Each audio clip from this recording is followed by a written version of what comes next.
मान्यवर एक आया कि दया की याचिका मामले में थर्ड पार्टी को अधिकार देने के, मैं बिल्कुल खिलाफ हूं।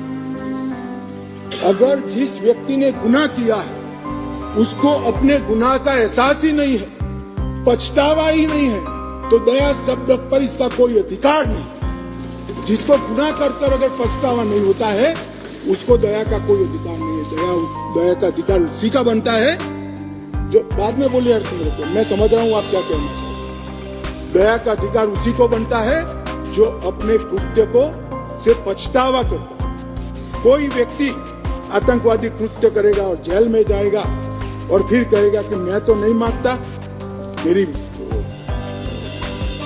मन स्वीकारने के लिए तैयार नहीं है, मैंने कृत्य किया और इस पर दया की जाए, मैं सहमत हूं। मान्यवर एक आया कि दया की याचिका मामले में थर्ड पार्टी को अधिकार देने के, मैं बिल्कुल खिलाफ हूं।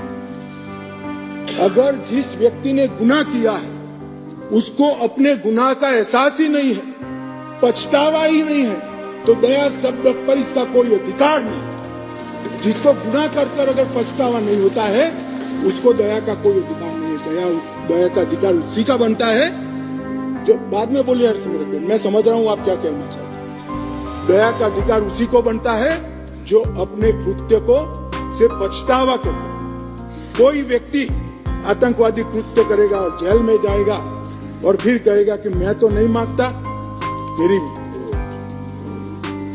मन स्वीकारने के लिए तैयार नहीं है, मैंने कृत्य किया और इस पर दया की जाए, मैं सहमत हूं। मान्यवर एक आया कि दया की याचिका मामले में थर्ड पार्टी को अधिकार देने के, मैं बिल्कुल खिलाफ हूं।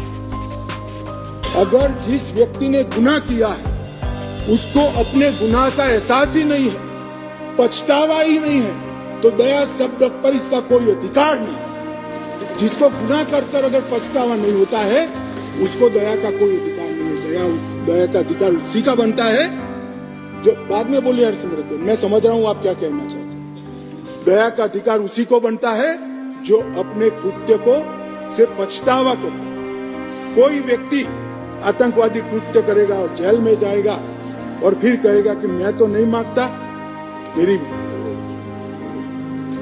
मन स्वीकारने के लिए तैयार नहीं है, मैंने कृत्य किया और इस पर दया की जाए, मैं सहमत हूं।